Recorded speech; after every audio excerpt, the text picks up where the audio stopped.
नमस्कार प्यारे साथियों एवं विद्यार्थियों, स्वागत है आप सभी का हमारे online platform mind coaching classes के यूट्यूब चैनल पर। दोस्तों, अभी तक आपने हमारे यूट्यूब चैनल को सब्सक्राइब नहीं किया है तो अभी आप सब्सक्राइब करें, साथ ही साथ बेल आइकन को ज़रूर प्रेस करें ताकि आने वाले सभी वीडियोज़ का नोटिफिकेशन आप लोगों तक पहुँच सके। दोस्तों, पिछले वीडियो में हम बात कर रहे थे इंटरनेट के विशेष टॉपिक के बारे में। देखिए इधर जो इंटरनेट के टॉपिक के बारे में बात कर रहे हैं, इससे पहले हम इसके 4 पार्टों के बारे में बात कर चुके हैं। अगर अभी तक आपने हमारे उन चारों पार्टों को नहीं देखा है तो आप यूट्यूब चैनल की प्लेलिस्ट में जाकर के internet part first, second, third and fourth, उन चारों पार्ट को आप देख सकते हो। शुरुआत के पार्ट से बेसिकली आपको इंट्रोडक्शन दिया है, साथ ही साथ उसकी हिस्ट्री बताई है, और हम बात कर रहे हैं अभी इंटरनेट की शब्दावली के बारे में। शब्दावली का आज, या बात करें इंटरनेट वाले टॉपिक का, आज अंतिम ये जो पार्ट है जिसमें हम बहुत ही बेहतरीन पार्ट के बारे में जो किया है ईमेल और ईमेल का स्ट्रक्चर, उसके बारे में बात करेंगे। उसको पढ़ने से पहले इंटरनेट की कुछ शब्दावली और बची हुई है, और मैंने पिछले वीडियो में आपसे कुछ क्वेश्चंस पूछे थे, उन क्वेश्चंस के बारे में मैं डिस्कस कर लेता हूँ। दोस्तों देखिए, सबसे पहले मैंने आपसे क्वेश्चन, पिछले वीडियो में पहला क्वेश्चन जो पूछा था, IBM कंपनी का पूरा नाम पूछा था। IBM कंपनी का पूरा नाम होता है इंटरनेशनल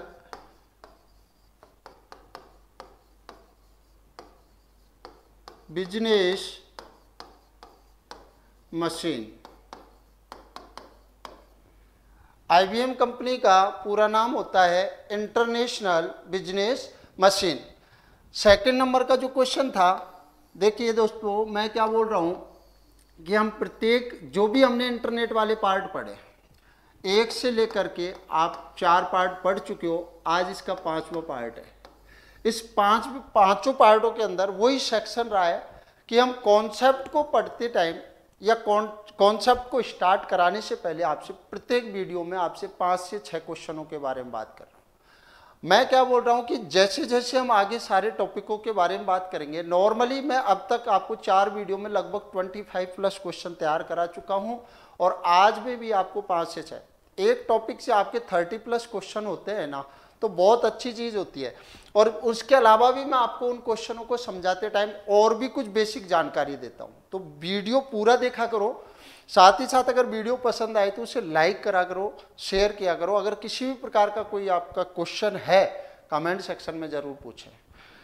देखिए इधर बात करते हैं, यहाँ से दूसरा पूछा था कि IBM कंपनी, जब ये इसका नाम IBM रखा गया था, इससे पहले इसको किस नाम से जाना जाता था? CTRC के नाम से जाना जाता था। CTRC का पूरा नाम है computer tabulator and record company. 5 minute आपको हर वीडियो की शुरुआत में 5 मिनट लेता हूं, पिछले वीडियो के क्वेश्चंस कराता हूं, ठीक है ना। कॉन्सेप्ट वही स्टार्ट करेंगे, लेकिन 5 मिनट में पिछले वीडियो के क्वेश्चन। अगर आप पिछले वाले वीडियो पूरा नहीं देखा है, पूरा जरूर देखें। पहले थोड़ी सी मैं इसके बारे में बात कर लेता हूं। CTRC, देखिए इधर, जब पंच कार्ड का उत्पादन हुआ था तो पंच कार्ड का सर्वप्रथम जो उपयोग करने वाले जो इंसान थे वो थे हरमन होल्डिथ। हरमन होल्डिथ ने अमेरिका की जनगणना करने के लिए एक मशीन बनाई थी, एक कैलकुलेटर बनाया था जिसका नाम था हरमन होल्डिथ सेंसस टैबुलेटर मशीन। वो सेंसस टैबुलेटर था, वो अमेरिका की जनगणना करने में बड़ा सहयोगी हुआ था। तो इन्होंने सोचा कि ये जो कैलकुलेटर है तो इतना सहयोगी हो रहा है, तो उन्होंने क्या किया, एक पंच कार्ड का उत्पादन करने वाली एक कंपनी रख ली, और उस कंपनी का नाम रख लिया था CTRC, जो शुरुआत में किसका उत्पादन करती थी? पंच कार्ड का। लगभग 1911 में अमेरिका के एक बड़े बिजनेसमैन थे, फ्लिंट नाम के बिजनेसमैन, उन्होंने इन हरमन होल्डिथ का बहुत सहयोग किया था। सहयोग करने के बाद इन्होंने इस CTRC कंपनी का नाम बदल करके लगभग 1924 में क्या रख दिया था? IBM, जिसका पूरा नाम होता है इंटरनेशनल बिजनेस मशीन। बहुत अच्छी जानकारी आपको दे रहा हूं, 4-5 क्वेश्चन इसमें क्लियर कराएं। CTRC पहले नाम था IBM, अब है पूरा नाम इंटरनेशनल बिजनेस मशीन। कॉन्सेप्ट पे ध्यान देना है कि 1924 में रखा गया था। इसका मुख्यालय कहाँ पे है भाई? मुख्यालय है इसका न्यूयॉर्क में। कहाँ पे है? न्यूयॉर्क में है। मुख्यालय बहुत बार पूछा जाता है। जैसे अगर मैं आपसे आज के वीडियो का सबसे पहला क्वेश्चन मैं पूछ रहा हूं कि माइक्रोसॉफ्ट कंपनी का, ये भाई सूचना सहायक में आया था 2018 में, बार बार बता रहा हूं, माइक्रोसॉफ्ट कंपनी का मुख्यालय कहाँ पे है? माइक्रोसॉफ्ट कंपनी का मुख्यालय कहाँ पे है? आज के वीडियो का पहला क्वेश्चन है। वही कॉन्सेप्ट, सेम फिगर, मैं क्या कह रहा हूं, कॉन्सेप्ट चलता रहेगा, क्वेश्चन चलते रहेंगे। सेकेंड टर्म्स, यहां पर आईबीएम कंपनी का मुख्यालय है न्यूयॉर्क में, और अभी वर्तमान समय में जो इसके सीईओ हैं वो कौन है? अरविंद कृष्णा। ये पिछले वीडियो में मैंने आपको बता दिया। ये तो थे शुरुआत के 2 क्वेश्चन। अब बात करते हैं कॉन्सेप्ट की, नेक्स्ट क्वेश्चन के बारे में। अपना अगला क्वेश्चन था, देखिए इधर, भारत में फ्री हॉटमेल सेवा किसने प्रारंभ करी थी? वो करी थी सबीर भाटिया ने। किसने करी थी? सबीर भाटिया ने, लगभग जून 1996 में। आज मैं ये जो हॉटमेल है ना, ये बताने वाला हूं आपको। नाम सुना होगा ईमेल, नाम सुना होगा जीमेल। बहुत लोग कंफ्यूज होते हैं कि भाई ईमेल क्या होता है और जीमेल क्या होता है, क्या इन दोनों में अंतर है? क्या ईमेल को जीमेल कहा जा सकता है? क्या जीमेल को ईमेल कहा जा सकता है? और आज का स्ट्रक्चर आप लोगों का यही है कि ईमेल क्या है और जीमेल क्या है। इसको मैं थोड़ी सी शब्दावली बची है, इंटरनेट का लास्ट पार्ट है, वो शानदार तरीके से पढ़ने वाले, बस ध्यान रखना है। मैं कह रहा हूं, बार बार आपसे कहता हूं भाई वीडियो पूरा देखें, अगर पसंद आए तो लाइक करते रहे। जून 1996 में सबीर भाटिया ने सबसे पहले हॉटमेल सेवा प्रारंभ करी थी। साथ ही साथ ईमेल का स्ट्रक्चर, ईमेल कब आया था, वो सारी चीजों के बारे में। इससे अगला क्वेश्चन मैंने आपसे पूछा था कि इंटरनेट पर स्वतः खुलने वाले विज्ञापन, स्वतः खुलने वाले विज्ञापन, जो ऐड वगैरह होते हैं, विज्ञापन, एक्चुअल में उनको ऐड नहीं बोलते, कुछ बच्चों ने जवाब दिया था, लेकिन इनको बोलते हैं पॉपअप्स। क्या बोलते हैं? पॉपअप्स। ये चीज आप लोग जो बच्चे अपने से पढ़े हुए हैं उन्हें भी पता होगा। एक जगह और मैं पॉपअप्स बताता हूं आप लोगों को। और आज के वीडियो का सेकंड क्वेश्चन यही है कि माउस का कौन सा बटन पॉपअप्स बटन कहलाता है, या माउस का कौन सा बटन, माउस का कौन सा बटन पॉपअप मेनू कहलाता है। आज के वीडियो की शुरुआत में ही 2 क्वेश्चन हो गए हैं, तो ध्यान रखना। इंटरनेट पर स्वतः खुलने वाले विज्ञापनों को क्या कहा जाता है? पॉपअप्स कहा जाता है। पढ़ेंगे अभी थोड़ी देर में किस प्रकार के विज्ञापन वहां पे खुलते हैं। नेक्स्ट क्वेश्चन मैंने यहां से पूछा था आपसे, अगला क्वेश्चन था अपना कि भाई कि 2 अलग अलग डिवाइसों को, 2 अलग अलग नेटवर्कों को जोड़ने वाली युक्ति, 2 अलग अलग नेटवर्कों को जोड़ने वाली युक्ति को बोलते हैं गेटवे। क्या बोलते हैं? गेटवे बोलते हैं। एक प्रकार का युक्ति होती है, एज ए प्रोटोकॉल की तरह काम करती है। माना कि ये एयरटेल का नेटवर्क है, ये आइडिया का है, इन दोनों नेटवर्कों में कनेक्शन प्रोवाइड कराने का काम कौन सी युक्ति करती है? गेटवे करती है। और पिछले वीडियो का अंतिम क्वेश्चन है वो ये था कि कोई कंप्यूटर दूर रखा हुआ है, उसे हमारे पास रखे कंप्यूटर के साथ कनेक्ट करवाना है, मतलब दूरस्थ रखे कंप्यूटर। ये कोई कंप्यूटर मुंबई में रखा हुआ है, आप उन्हें सीकर में, सीकर से उस कंप्यूटर के संसाधनों का उपयोग करने के लिए कौन सा प्रोटोकॉल यूज में लेते हैं? वो लेते हैं टेलनेट। कौन सा लेते हैं? टेलनेट। जो भी आज मैंने पूछा उन क्वेश्चनों के बारे में विस्तृत जानकारी आज के वीडियो में मैं आपसे करने वाला हूं। तो स्टार्ट करते हैं हम आज का इंटरनेट वाला टॉपिक।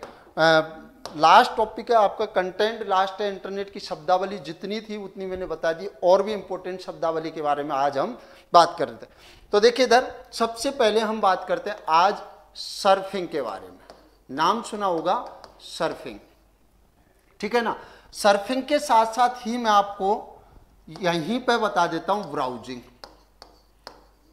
एक तो इंटरनेट की शब्दावली है भाई, एक्चुअल में कंप्यूटर सब्जेक्ट है, बोरिंग अनुभव होता होगा, मैं ये नहीं बोलता, लेकिन जिसे रियल में तैयारी करनी है ना, केपी सर ने भी एक स्टेटमेंट डाला था कि एक ही चीज कहना चाहूंगा, बोल स्वर्ग सभी को जाना है लेकिन मरना कोई नहीं चाहता। स्वर्ग सभी को जाना है लेकिन मरना कोई नहीं चाहता।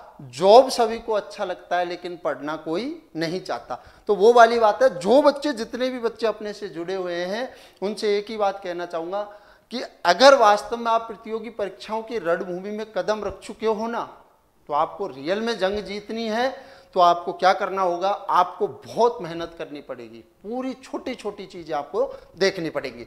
हमारा तरीका सिर्फ कॉन्सेप्ट है हमारा, देखो सीधी बात, कोई जितने भी बच्चों की डिमांड है उस हिसाब से बात कम करते हैं, क्लास के हिसाब से देखें।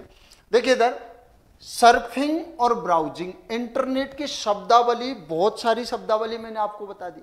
ये शब्दावली आती है, एक एक दो दो लाइन की है, बहुत सिंपल, ठीक है ना। सर्फिंग शब्द से मतलब क्या होता है, ब्राउजिंग, लगता है एक जैसा ही और काम भी दोनों एक ही चीज कर रहे हैं। एक तो दोनों क्या करते हैं, पहले तो एक कॉन्सेप्ट इसका फिक्स है, इंटरनेट पर सूचनाओं को खोजने की प्रक्रिया, इंटरनेट पर सूचनाओं को खोजने की प्रक्रिया, इंटरनेट पर सूचनाओं को खोजने की प्रक्रिया सर्फिंग और ब्राउजिंग दोनों कहलाती है, लेकिन दोनों में अंतर है। दोनों चीज खोजने का काम कर रही है। सर्फिंग तो क्या होता है, या मैं ऐसे बोल सकता हूं इस सर्फिंग के लिए कि इंटरनेट की विभिन्न साइटों पर, विभिन्न साइट्स मतलब वेबसाइट पर भ्रमण करने की प्रक्रिया। कॉन्सेप्ट एक एग्जांपल के तौर पर समझाऊंगा। एक साइट से आप दूसरी साइट पे जा रहे हो, दूसरी से तीसरी साइट पे जा रहे हो, ये कहलाती है सर्फिंग।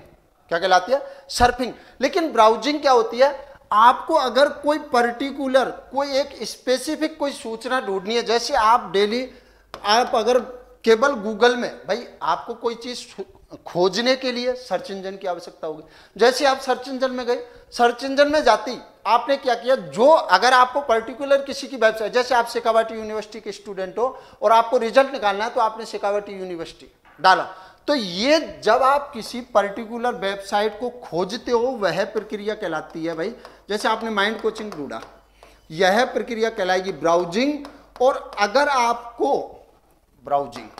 अगर आपको किसी पर्टिकुलर वेबसाइट का नहीं पता है, तो वह प्रक्रिया कहलाती है सर्फिंग। बहुत सिंपल सा है कि सर्फिंग इंटरनेट की विभिन्न साइटों पर सूचनाओं को खोजना या भ्रमण करना सर्फिंग कहलाती है। और यही चीज अगर किसी स्पेसिफिक वेबसाइट पर जाना या उसको ढूंढना, वो कहलाती है ब्राउजिंग। आई होप आप लोगों को समझ में आ गया होगा। इंटरनेट बहुत इजी टॉपिक है। एक दो क्वेश्चन आपको पक्का पूछे जाते हैं, मैं आपको पक्का ही 100%, 100+ क्वेश्चन है ना, पुटअप आप लोगों को इसमें करवा दूंगा 100%। लगभग 30 क्वेश्चन 35 क्वेश्चन मैं करवा चुका हूँ। आज के पार्ट में बहुत सारे क्वेश्चन करवाऊंगा और एक वीडियो ऐसा भी लेके आऊंगा जहां पर इंटरनेट के टॉपिक के जितने भी क्वेश्चन है, या तो किसी कंपटीशन में आए हुए हैं या आने का ज्यादा चांस रहता है, उनको लेकर के आऊंगा। सहयोग करें। बात करते हैं नेक्स्ट। तो आज की ये दो चीजें हो गई। अब देखिए इधर नेक्स्ट बात, सर्फिंग हो गया, ब्राउजिंग हो गया, ठीक है। इधर मैं थोड़ा लिख देता हूं कौन कौन सा कॉन्सेप्ट है। एक नंबर करा दिया आपने सर्फिंग, सेकंड नंबर करा दिया ब्राउजिंग, ठीक है। अब थर्ड नंबर पे हम बात करते हैं पॉपअप्स। अभी पढ़ा है भाई, कई बार आप जैसे पॉपअप्स होता क्या है, जैसे आप इंटरनेट यूज में ले रहे हो, तो इंटरनेट यूज में लेते समय ऑटोमेटिक आपने देखा होगा कुछ विज्ञापन स्वतः ही सामने आ जाते हैं। कुछ विज्ञापन स्वतः ही सामने आ जाते हैं कि इंटरनेट उपयोग करते समय जो विज्ञापन स्वतः ही सामने आ जाते हैं, उन्हें हम क्या कहते हैं, पॉपअप्स बोलते हैं। क्या बोलते हैं, पॉपअप्स, ठीक है ना। और ये पॉपअप्स कहलाते हैं भाई कोई भी प्रकार का जो एड वगैरह होता है ना, एडवर्टाइजमेंट, ठीक है ना, वही विज्ञापन क्या कहलाएंगे, पॉपअप्स। भाई शब्दावली नॉर्मल एक एक लाइन की होती है, ज्यादा कुछ नहीं होता भाई, बहुत शब्दावली बिल्कुल नॉर्मल एक एक लाइन की। इसके बाद देखो मैं इसको लिख देता हूं, इंटरनेट पर स्वतः खुलने वाले विज्ञापन, इंटरनेट पर स्वतः खुलने वाले विज्ञापन क्या कहलाते हैं भाई? पॉपअप्स कहलाते हैं। इसके बाद देखिए फ्लेम, एक एक लाइन। और कुछ बच्चे बोल रहे थे सर ये टॉपिक हमारे क्लास में कम हुआ है, तो आपके लिए बहुत अच्छी अपॉर्चुनिटी है। जिनका क्लास में कम टॉपिक हुआ है तो आपके लिए इंटरनेट का कम्प्लीटली, देखो कम्प्लीटली नहीं बोल सकते, कुछ चीज़ें रखी भी जाती हैं ताकि कुछ बच्चों को एक्स्ट्रा भी बताया गया है। और भी चीज़ें हम क्लास में मिलेंगे उस टाइम पे करेंगे, ठीक है ना। बाकी की माइंड कोचिंग के बच्चे जानते भी हैं। अब देखो इधर पॉपअप्स के बाद में आता है फ्लेम। फ्लेम क्या होता है? इंटरनेट पर, इंटरनेट के माध्यम से लिखे गए या बोले गए अपशब्दों को हम क्या बोलते हैं? फ्लेम, ठीक है ना। इंटरनेट के माध्यम से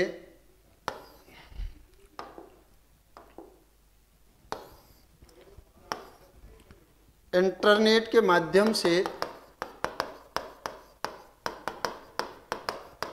या इंटरनेट पर लिखित अपशब्दों को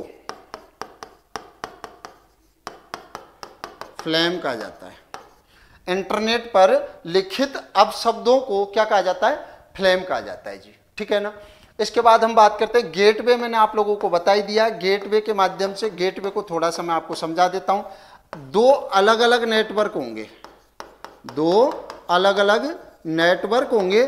जैसे मैं अभी बात करता हूं भाई, एक एयरटेल कंपनी है और एक है आइडिया।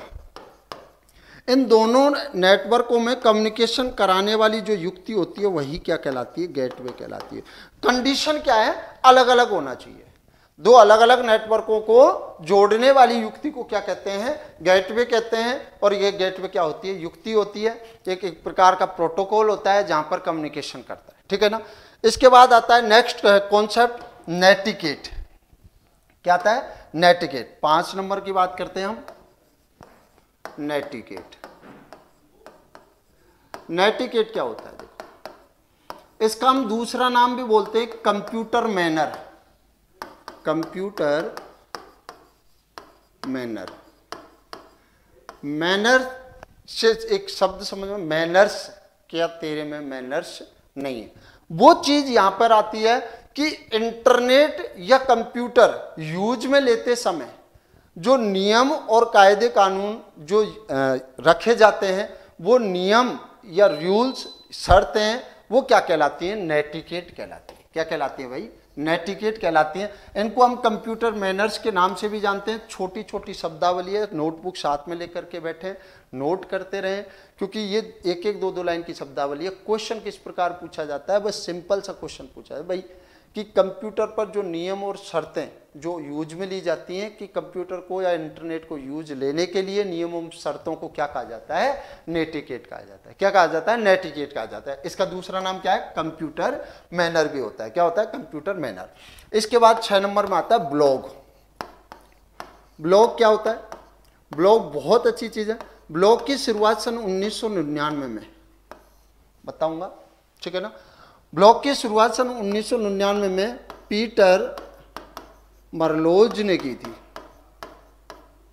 किसने की थी? पीटर मरलोज ने की थी। यदि आप कोई लेखक हैं या आपके अंदर कोई कला है या आप अपने जीवन के बारे में कुछ चीजें वेबसाइट के माध्यम से या किसी जगह आप लिखना चाहते हो डिजिटल प्लेटफॉर्म पर, आपने कुछ भी, जैसे आपने एक ब्लॉग बनाया, मीन्स दैट आपने अगर नॉर्मल कोई एक कहानी, स्टोरी लिखी, तो उस चीज को हम बोलते हैं ब्लॉग। ब्लॉग पर्सनली भी हो सकता है, किसी आधिकारिक रूप से अगर बात करें कि कोई भी एक पर्सनली व्यक्ति अपने जीवन से जुड़ी किसी घटना के बारे में इंटरनेट पर जिक्र करना चाहता है, तो वो लिखे गए जो शब्द होते हैं या लिखी गया जो निबंध होता है या लिखी गई जो आत्मकथा होती है, वो क्या कहलाती है? ब्लॉग कहलाती है, ठीक है ना। समझ में आ रहा? ऑर्गेनाइजेशन ब्लॉग लिखता है, या आप जब इंटरनेट यूज में कोई भी वेबसाइट वगैरह खोलते हो ना, जो नॉर्मल वेबसाइट होती है न्यूज वगैरह, देखना ब्लॉग नाम से एक ऑप्शन आता है, वहां पर बहुत सारी इंफॉर्मेशन दी होती है। वही चीज क्या कहलाती है? ब्लॉग कहलाती है। क्या कहलाती है जी? ब्लॉग कहलाती है। इसके बाद देखिए नेक्स्ट, अब आता है अपना टेलनेट। इसको थोड़ा सा आराम से समझेंगे, क्वेश्चन भी पूछा था, समझ में तो आई गया। Telnet, telnet means that telecommunication network. Telecommunication network, इसको समझने के लिए क्या, थोड़ा सा कॉन्सेप्ट, ये एक प्रकार का भाई प्रोटोकॉल होता है, और प्रोटोकॉल मैंने बता दिया कि सेट ऑफ रूल्स, नियमों का समूह। थोड़ा सा कॉन्सेप्ट क्या है, मैंने बोला था कि टेलनेट कहां यूज में आता है, कि कोई दूर रखा हुआ कंप्यूटर है, दूर का मतलब ये नहीं कि भाई यहां से और 2-4-5 किलोमीटर, कहीं कितना भी दूर हो सकता है, चाहे मेरे सामने क्यों ना रखा हो, अपने कंप्यूटर पर उस कंप्यूटर के संसाधनों को एक्सेस करने के लिए किसका उपयोग किया जाता है, टेलनेट का। एक प्रैक्टिकली एग्जांपल के तौर पर समझाता हूं। माना कि कोई कंपनी का इंजीनियर है जो बैठा हुआ है सब जयपुर, कहां बैठा हुआ है, जयपुर। अपना माइंड कोचिंग एक ऑर्गेनाइजेशन है, और इस ऑर्गेनाइजेशन में अपने माइंड में एक जो अपना कंप्यूटर सिस्टम है वो यहां से खराब हो गया। अब यहां से ये खराब हो गया, इसमें सिस्टम में जो सॉफ्टवेयर अपना बात करें या ऐप वगैरह, हम माइंड क्लासेज का ऐप चलाते हैं, तो अगर उस ऐप में कोई प्रॉब्लम आ गई, उस सिस्टम में कोई दिक्कत आ गई, तो क्या करूंगा मैं, इस कंपनी से कॉन्टेक्ट करूंगा भाई, करूंगा। अगर यहां से सही नहीं हो रहा है तो मैं क्या करूंगा, अब मैं जयपुर से या सीकर से, या वो अधिकारी वो जयपुर से या जयपुर से सीकर आने का कष्ट नहीं करेगा, वो काम वहां बैठा बैठा कर सकता है। ये क्या है, अपना कंप्यूटर, ये रखा हुआ है दूर रखा कंप्यूटर। एक्सेस कौन कर रहा है भाई, जयपुर बैठा हुआ इंजीनियर वही तो कर रहा है, जो एक्सेस कर रहा है। और दूर रखा हुआ कौन सा है भाई, सीकर वाला computer, means that mind coaching के अंदर। वो क्या करेगा, इस टेलनेट के माध्यम से, टेलनेट के माध्यम से इस कंप्यूटर को क्या कर लेगा, अपने वाले कंप्यूटर पे एक्सेस कर लेगा। ये इस चीज से अभी सारे के सारे परिचित हैं। और इस टेलनेट का जो नाम दूसरा होता है वो होता है रिमोट लॉगिन। रिमोट लॉगिन एक सॉफ्टवेयर भी आता है, टीम व्यूअर, ये टेलनेट पे ही काम करता है, टीम व्यूअर, ठीक है ना। या एनीडेस्क, अगर मैं बात करूं, एनीडेस्क नाम सुना होगा, ठीक है ना।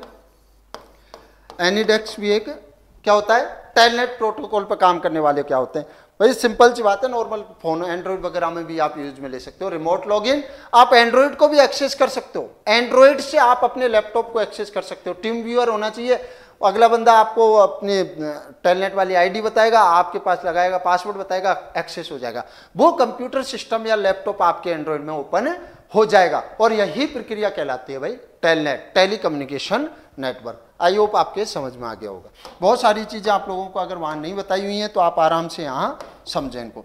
इसके बाद हम बात करते हैं कुकीज। इसका बहुत बार क्वेश्चन पूछा गया है भाई, और ये कुछ नहीं है, बस बहुत सिंपल है। कुकीज के बारे में बहुत सारी चीजें लिखी, मैंने भी अपनी वाली बुक है उसमें भी बहुत सारी चीजें लिखी, ठीक है ना, कुकीज के बारे में। कुकीज बस इतना ही है कि जो वेब ब्राउजर होता है ना भाई, जब आप इंटरनेट यूज में लेते हो तो सबसे पहले आप वेब ब्राउजर में जाते हो नहीं जाते हो, फिर आप जाते हो सर्च इंजन में, सर्च इंजन में जाने के बाद आप क्या करते हो, किसी भी वेबसाइट पे जाते हो, वेबसाइट पे जाते हो, आप किस किस वेबसाइट पे गए, आप किस किस वेबसाइट पे गए, उसकी हिस्ट्री को कौन स्टोर करके रखता है, कुकीज। आपके एंड्रॉइड फोन की इंटरनेट वाली सेटिंग में जाकर के देख लेना, जनरल सेटिंग में वहां पर भी एक कुकीज आएगा, वहां पर आएगा भाई क्लियर कुकीज। अगर आप क्लियर कुकीज कर दे, अगर आपने किसी भी वेब ब्राउजर में जाने के बाद कई बार आपने लॉगिन किया होगा, लॉगिन करने के बाद वो सेव पासवर्ड मांगता है, सेव पासवर्ड जब आप कर देते हो तो वो भी चीज कुकीज के अंदर है। अगर आप किसी के इंटरनेट, आपका अगर आपने किसी दोस्त ने आपका एंड्रॉइड लिया, आपका इंटरनेट यूज में लिया, तो वो किस किस वेबसाइट पर गया, उस सारी चीज की अगर आप देख सकते हो इंटरनेट की हिस्ट्री। तो आपको एक चीज तो ये ध्यान रखना है कि कुकीज कहां पाया जाता है, वेब ब्राउजर की हिस्ट्री में कहां पाया जाता है, वेब। और यही क्वेश्चन आपको ध्यान रखना है कि कुकीज कहां पाया जाता है, वेब ब्राउजर की हिस्ट्री में। या मैं बात करूं कि वेब ब्राउजर की हिस्ट्री को कौन स्टोर करके रखता है भाई, कुकीज कर, ये चीज होता है। इसके बाद हम बात करते हैं नेक्स्ट कॉन्सेप्ट की, बहुत छोटी छोटी लाइनें। देखो मैं क्या बोलूं, सर्फिंग बताया आपको, ठीक है ना, और ब्राउजिंग बताया, surfing, browsing, popups, flame, blog, ये बहुत सारी। डाउनलोड, अपलोड मैंने आप लोगों को बता दिया भाई, डाउनलोड क्या होता है, अपलोड क्या होता है। अब देखो नेक्स्ट पे आते हैं कुकीज के बाद में फायरवॉल। क्या होता है फायर, ये एक हार्डवेयर तथा सॉफ्टवेयर का समूह होता है। हार्डवेयर तथा सॉफ्टवेयर का समूह होता है जो करता क्या है, सिक्योरिटी के लिए काम आता है। कंप्यूटर सिक्योरिटी के लिए काम आने वाले हार्डवेयर तथा सॉफ्टवेयर के समूह को क्या कहते हैं, फायरवॉल। क्यों यूज में लेते हैं भाई, इसको किसी हैकर से बचाने के लिए, या किसी क्रैकर से बचाने के लिए, या किसी वायरस से बचाने के लिए, या किसी मालवेयर से बचाने के लिए हम किसका उपयोग करते हैं, फायरवॉल। ताकि देखो, इसको एक छोटे से कॉन्सेप्ट से समझाता हूं, वो समझ में आ जाएगा।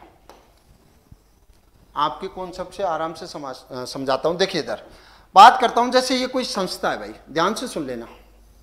इसमें बहुत सारे कंप्यूटर लगे हुए हैं, यहां पे बहुत सारे कंप्यूटर लगे हुए हैं। अब ये कंप्यूटर अगर आपने, मैंने क्या बोला, यहां पर संस्था है, इनमें प्रत्येक में इंटरनेट लगा हुआ है।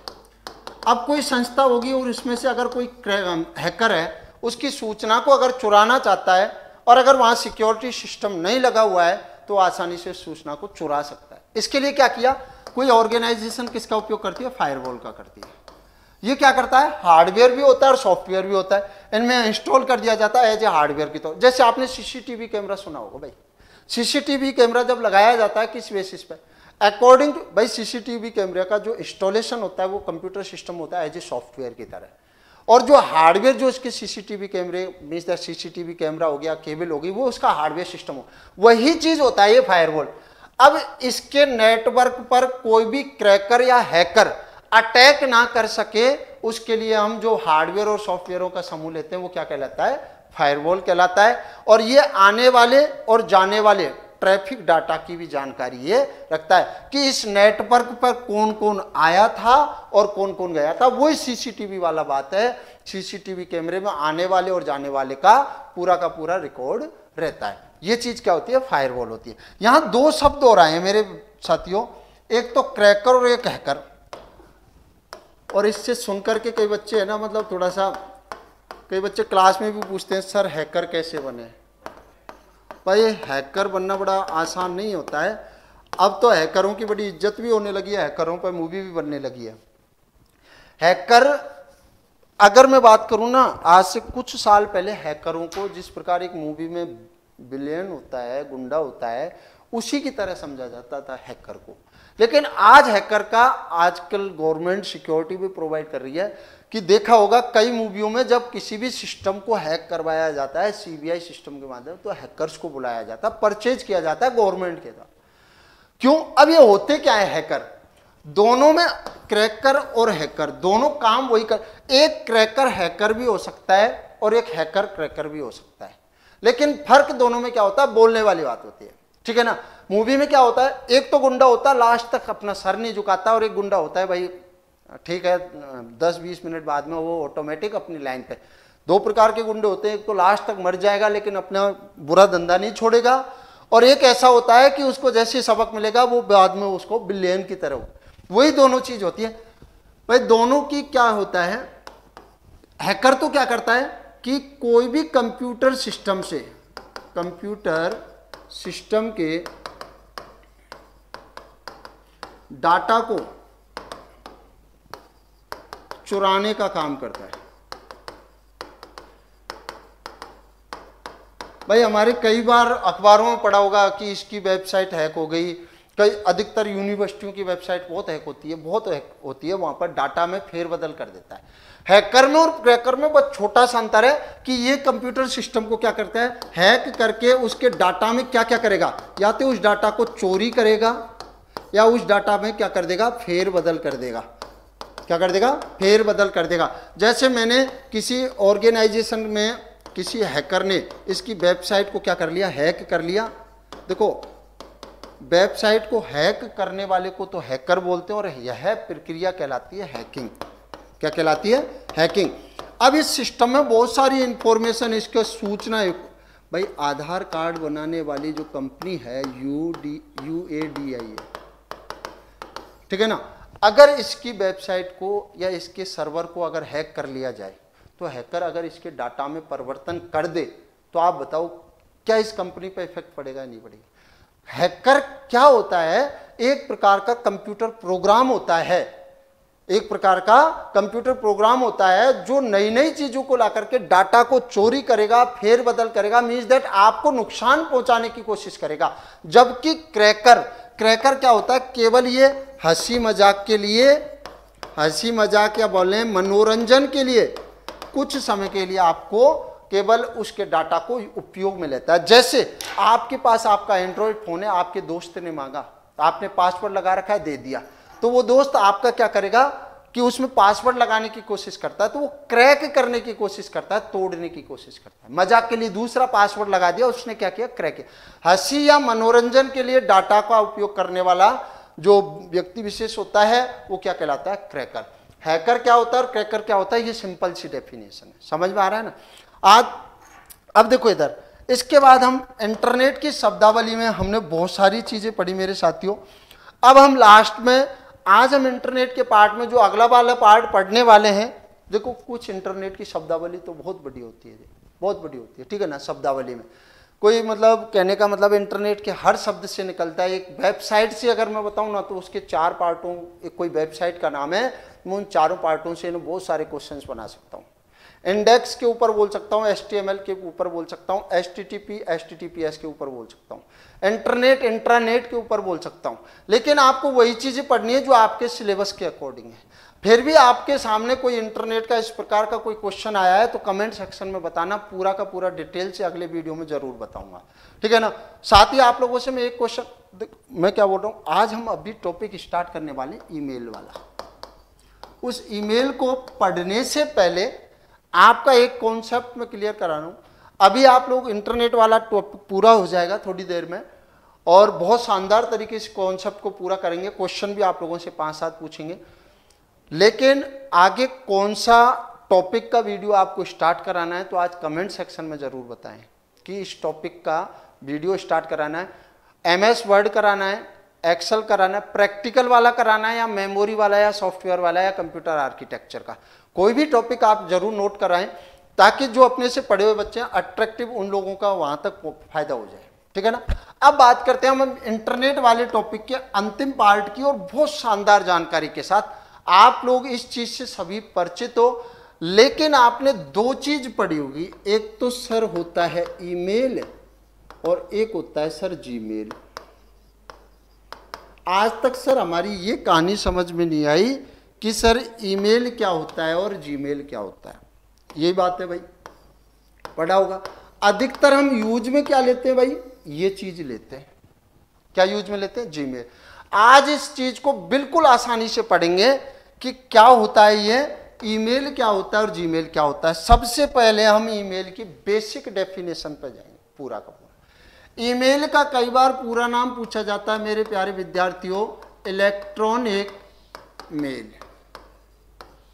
ईमेल का पूरा नाम क्या होता है, इलेक्ट्रॉनिक मेल होता है। इस चीज से आप सभी परिचित हो कि जब आप कंप्यूटर या इंटरनेट पढ़ते हो, जैसे ई कॉमर्स, ई बैंकिंग, ई कोर्ट, समझ रहे हो ना, जो शब्द होता है वो इलेक्ट्रॉनिक होता है। और उसका कारण क्या होता है, क्योंकि जो भी काम होता है इंटरनेट पर वो डिजिटल माध्यम से होता है, 0-1 माध्यम से होता है। इलेक्ट्रॉनिक जो चीज होती है वो 0-1 पे काम करती है, समझ में आ रहा है ना।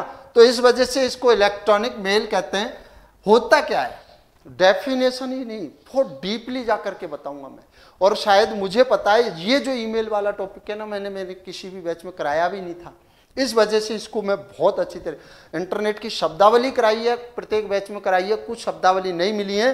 लेकिन ईमेल वाला टॉपिक है ना, मैंने आपको किसी भी बैच में कराया भी नहीं था, तो उसका जरिया सिर्फ आपका यहाँ है। पूरा देखें वीडियो को, और कहने का मतलब है पूरा का पूरा समझ। ईमेल का पूरा नाम होता है इलेक्ट्रॉनिक मेल होता है। होता क्या है डेफिनेशन में, पूरा डेफिनेशन, इंटरनेट के माध्यम से, साथ में नोट्स बनाते रहे बोली, इंटरनेट के माध्यम से पत्र भेजने का तरीका। इंटरनेट के माध्यम से पत्र भेजने का तरीका किसके, इंटरनेट का तो उपयोग कर रहे हैं, या तो वो कंप्यूटर हो या कोई अन्य संसाधन हो। अन्य संसाधनों में जैसे कंप्यूटर हो सकता है, टैबलेट हो सकता है, एंड्रॉइड हो सकता है, उनसे भी तो ईमेल भेज सकते हैं। तो कंप्यूटर या अन्य संसाधन हैं उनका उपयोग करते हुए पत्र भेजने का जो तरीका होता है, पहले डाक पोस्ट ऑफिस से भेजे जाते थे पत्र, और अब जो पत्र भेजे जाते हैं ना, जैसे जैसे टेक्नोलॉजी में डेवलपमेंट हुआ ना, आज तो मेल यूज में लेते हैं। पोस्ट ऑफिस का तो कोई काम नहीं, कोरियर, ईमेल जो भी है, डॉक्यूमेंट किसी को भेजना होता है भाई, फिर फोटो सेंड कर, चलो वो तो इंस्टेंट मैसेज है। यहां से एक क्वेश्चन पूछ रहा हूं, छोटा सा एग्जांपल लूंगा कि IM का नाम सुना होगा, instant messaging. Instant messaging question पूछ रहा हूं, उस कॉन्सेप्ट को हटाकर। इंस्टेंट मैसेजिंग के कोई 3 उदाहरण बता दो।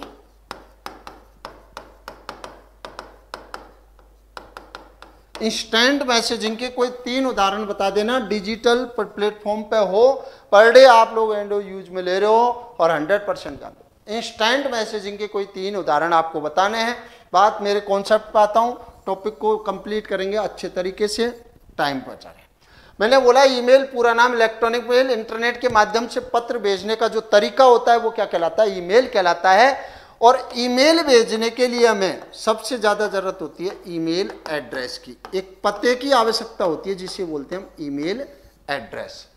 कोई भी पत्र भेजने के लिए भेजने वाले के पास और जिसको आप भेज रहे हो उसके पास एक ईमेल एड्रेस होना चाहिए। मैं एक भी शब्द आपको जीमेल एड्रेस नहीं बोल रहा हूं, बार बार क्या बोल रहा हूं, ईमेल एड्रेस।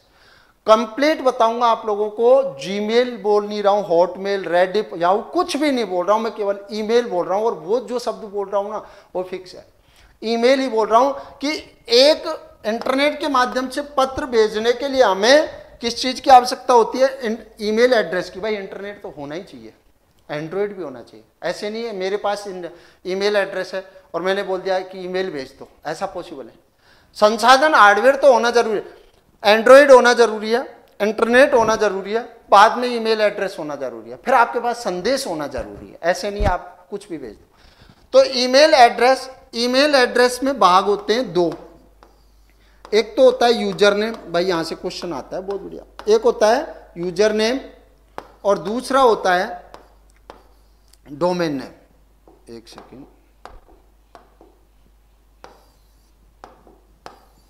एक होता है यूजर नेम और एक होता है डोमेन नेम। ईमेल एड्रेस में 2 भाग होते हैं, एक होता है यूजर नेम, एक होता है डोमेन नेम।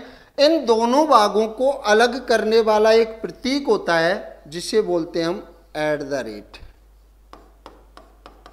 क्या बोलते हैं भाई, @ बोलते हैं। इसके इतिहास के बारे में बात करूंगा पहले। अभी आपको यही ध्यान रखना है कि ईमेल एड्रेस में के कुल कितने भाग होते हैं, 2, यूजर नेम और डोमेन नेम। यूजर नेम और डोमेन नेम को अलग करने वाला प्रतीक @ समझ में आ रहा है ना। @ से पहले वाला भाग क्या कहलाता है, यूजर नेम। @ से बाद वाला भाग क्या कहलाता है, डोमेन नेम। एग्जाम्पल के तौर पर मैं आपको थोड़ा सा समझा देता हूं, बस अभी आपको यहां पे ध्यान रखना है।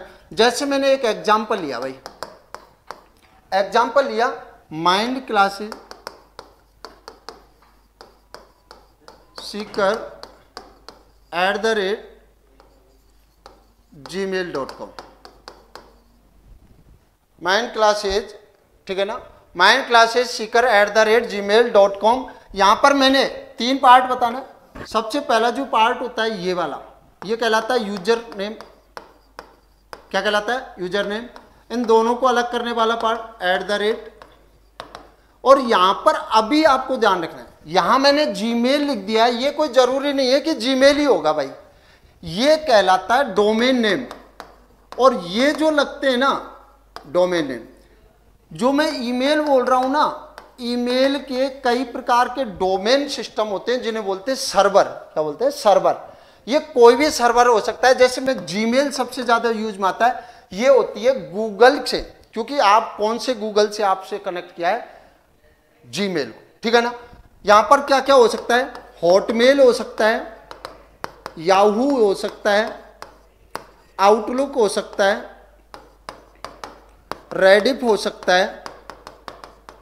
क्या हो सकता है, रेडिफ। ये सभी के सभी ईमेल प्रोवाइड करने वाले सर्वर होते हैं। अब आपके समझ में आ जाए, समझ में आ रहा है ना। ईमेल पत्र भेजने का काम करता है, लेकिन ईमेल भेजने के लिए आपको एक सर्वर को चुनना पड़ता है, और उस सर्वर को जो सर्वर चुनते हैं, जैसे आपने गूगल का सर्वर चुना तो गूगल के लिए जीमेल, अगर आपने याहू का चुना तो याहू के लिए आपका क्या हो जाएगा भाई, याहू मेल। ये कॉन्सेप्ट होता है। तो यहां जीमेल होता ईमेल ही है, लेकिन ये क्या होता है, एक सर्वर होता है, ठीक है ना, जो आपको इंटरनेट पर मेल भेजने की फैसिलिटी प्रोवाइड करता है। तो यहां से एक और कॉन्सेप्ट तैयार होता है आपका कि ईमेल भेजने के लिए जो ईमेल एड्रेस होता है, उस ईमेल एड्रेस के 3 भाग होते हैं। उन 3 भागों में 2 भाग होते हैं, यूजर नेम और डोमेन नेम, और उन दोनों भागों को अलग करने वाला कॉन्सेप्ट होता है @ कौन सा होता है, @ होता है। अब इनमें आपको मैंने एग्जांपल बताया, ये सारे के सारे होते हैं क्या, आपने सर्वर नेम। अब बात करेंगे हम इंटरनेट की, ईमेल की हिस्ट्री के बारे में, ईमेल का इतिहास, बस थोड़ा सा और बताना है बस। ईमेल का इतिहास सबसे पहले कब चालू किया गया था? ईमेल को सर्वप्रथम सन 1971 में रे टॉमलिंसन के द्वारा किया गया था। किसके द्वारा स्टार्ट किया गया था? रे टॉमलिंसन के द्वारा किया गया था। रे टॉमलिंसन ने सबसे पहले ईमेल, कहने का मतलब है रे टॉमलिंसन लेकर के आए थे। इन्होंने ही @ सिंबल का उपयोग सबसे पहले आविष्कार किया था। @ सिंबल का सर्वप्रथम, या इस प्रतीक का सर्वप्रथम आविष्कार किसने किया था? रे टॉमलिंसन ने। इसी वजह से ईमेल के आविष्कारक किसे कहा जाता है? रे टॉमलिंसन को। लेकिन आपको एक बहुत बड़ा लॉजिक बता देता हूं, सन 1982 में अमेरिकन सरकार ने, हमारे भारत के साइंटिस्ट थे शिवा अन्ना दुर्मुर्दई, उनको ही ईमेल का वास्तविक आविष्कारक माना जाता है, और उनके लिए उसको इस एवज में अवार्ड भी मिला है 1982 में। क्यों? पहले ईमेल पर केवल सेंड फैसिलिटी होती थी, inbox facility, inbox, outbox, draft, ये सारी फैसिलिटी अन्ना दुर्मुर्दई लेके आए थे। समझ में आ रहा है ना? तो ये आपको ध्यान रखना है। और ये कौन थे? शिवा अन्ना दुर्मुर्दई। और यहां से एक क्वेश्चन हो रहा है, फ्री हॉटमेल सेवा जो मैंने आपको शुरुआत में बता दिया है, वो किसने स्टार्ट करी थी? सबीर भाटिया ने। तो ये था आज के कॉन्सेप्ट का, मैंने आपको बताया भाई ईमेल का नॉर्मल जो बेसिक था उसको मैंने आपको बता दिया। अब ईमेल या जीमेल का स्ट्रक्चर और होता है, उसको थोड़ा सा मैं आपको थोड़ा सा दिखा देता हूं। देखिए इधर ईमेल का स्ट्रक्चर इस प्रकार दिखाई देता है। यहां पर ये सारा का सारा, देखो इधर, यहां ये स्ट्रक्चर पूरा का पूरा, ठीक है ना, ईमेल। यहां पर जो ये प्लस वाला सिंबल होता है जिसे बोलते हैं कंपोज, क्या बोलते हैं? कंपोज बोलते हैं। जब आप कोई नया मेल भेजते हो, न्यू मेल, तो आपको कंपोज करना होता है, जहां पर आपको कहाँ, जैसे आप कंपोज पर क्लिक करोगे वहां पर आपको कई ऑप्शन मिलते हैं, जैसे टू, फ्रॉम, सीसी, बीसीसी, फिर वहां पर सब्जेक्ट, और यहां पर हेडर। ये सारी चीज होती है। ये क्या होती है? आप लोग सारे के सारे, जिसको भेजा जाता है उसका एड्रेस यहाँ आता है, जिसके द्वारा भेजा जाता है उसका एड्रेस यहाँ होता है। सीसी और बीसीसी का मतलब यहाँ पे क्या, वो और बता देता हूं। सीसी का मतलब होता है कार्बन कॉपी, और बीसीसी का मतलब होता है ब्लाइंड कार्बन कॉपी। इसके बारे में विस्तृत जानकारी हम कभी और करेंगे कंप्लीटली। अगर ईमेल का बहुत बड़ा पॉइंट ऑफ व्यू होता है कि ईमेल के बारे में अगर मैं बात करूं ना, बहुत सारी चीजें और भी जान सकते हैं ईमेल के बारे में पूरा। तो आज के लिए मैंने आप लोगों से इंटरनेट की शब्दावली आपको कंप्लीट कराई है। हमने इंटरनेट वाला टॉपिक है टोटल 5 पार्टों में पूरा किया है। इससे पहले 4 पार्ट है, आज है 5वां पार्ट। 5 पार्ट हमने पढ़े हैं। उन 5 पार्टों में हमने अच्छे अच्छे क्वेश्चनों के बारे में भी बात करी है, ठीक है ना। तो आज हम बात कर रहे हैं अगले वीडियो के लिए। देखो आज के लिए आपको इतना बता देता हूं, क्योंकि इंटरनेट वाला कॉन्सेप्ट खत्म हो गया, तो आज वाले क्वेश्चन है आपसे लास्ट क्वेश्चन ये पूछने वाला हूं बस, कि नेक्स्ट जो टॉपिक है वो कौन सा आपको स्टार्ट कराना है, वो हमें जरूर बताएं। मेरे हिसाब से देखो MS ऑफिस वाला टॉपिक मेरे लिए बेस्ट है, क्योंकि वो चीज़ क्लास के अंदर भी नहीं करवाई हुई है। MS ऑफिस में अगर मैं टॉपिक स्टार्ट कराऊंगा तो MS वर्ड। अगर आप चाहते हो मेमोरी वाला टॉपिक पढ़ें तो मेमोरी वाला बताएं, या आर्किटेक्चर, कमेंट सेक्शन में ज़रूर बताएं। और सभी वीडियो पूरा देखा करें। अगर हमारा वीडियो आपको पसंद आ रहा है तो ज़्यादा से ज़्यादा लाइक करें, इसको शेयर करें। और अगर आपका इंटरनेट से रिलेटेड कोई भी क्वेश्चन रह गया हो उसके लिए आप लोग कमेंट सेक्शन में क्वेश्चन पूछ सकते हैं। और जो नए यूजर हैं उनके लिए मैं इतना ही कहना चाहूँगा, अगर आप लोगों ने अभी तक हमारे यूट्यूब चैनल को सब्सक्राइब नहीं किया है तो सब्सक्राइब जरूर करें। Thank you very much.